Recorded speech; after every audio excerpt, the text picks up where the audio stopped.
Yeah. Just ask for next slide when you're ready to move on, alright? Of course.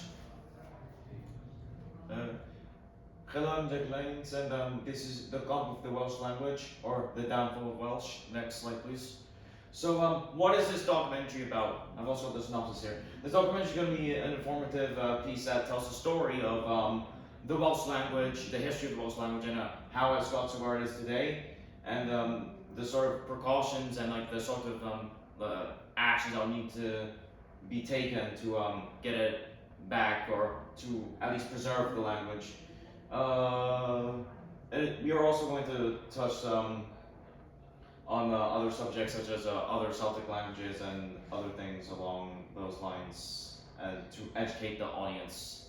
Next slide, please. What inspired this idea? Originally, I wanted to do a documentary on the Catalan-Valencian language, but I just could not do it. So I decided to do the Welsh language, as this is a language I am slightly knowledgeable on, and it is quite convenient as it is closely compared to what I have to do for the Catalan language. Next slide, please.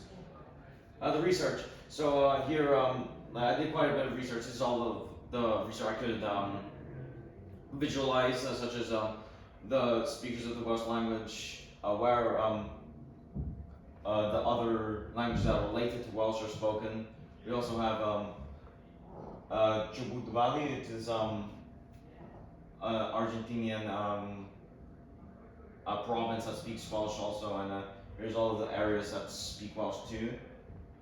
Yeah, this is all the research I could visualize. Next slide, please. Who is my audience? My audience is generally just younger people, 15, 25 years old. You also have to be monolingual, only speak one language. It would be a bonus if they was also Welsh, as this sort of generation would be the vital one that could at least preserve the Welsh language and bring it back, as there's only so much everyone else can do. Next slide, please. What considerations do I have to take in the making of this documentary?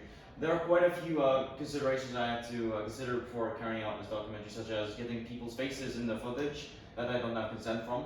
Recording inside businesses was also hard and is something I avoided completely. But however, I did have a few businesses that did give permission to film inside and film around. Next slide, please. How is my documentary gonna look visually?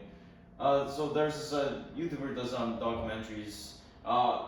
Turkey Tom, I was inspired by visually and the style of his editing, which is quite common, but like I specifically like him. And Taylor Oliveira, he inspired me, especially his documentary, which is about how Coca-Cola took over Mexico, in the sense that it's cheaper than water and how bad that situation is. It's a really good documentary if you haven't seen it already. And yeah, I just want to replicate his style, how he approaches subjects. Next slide, please. Editing. After finally getting the hang of Adobe After Effects, I decided to just use this instead of Premiere Pro. Though this isn't a project I would have chosen to do if I could have done anything, I will still use this to perfect my editing skills and anything else along those lines. Next slide, please.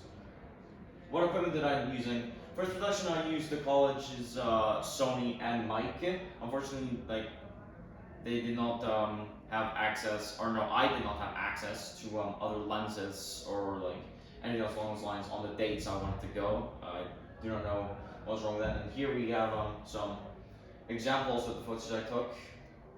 It takes a very long time to download the footage on the computer, so this is all I put up so far. And yeah, next slide please. Any questions or? Right, you can press stop and then I'll give you a little bit of feedback. Right, thanks for listening. Thank you.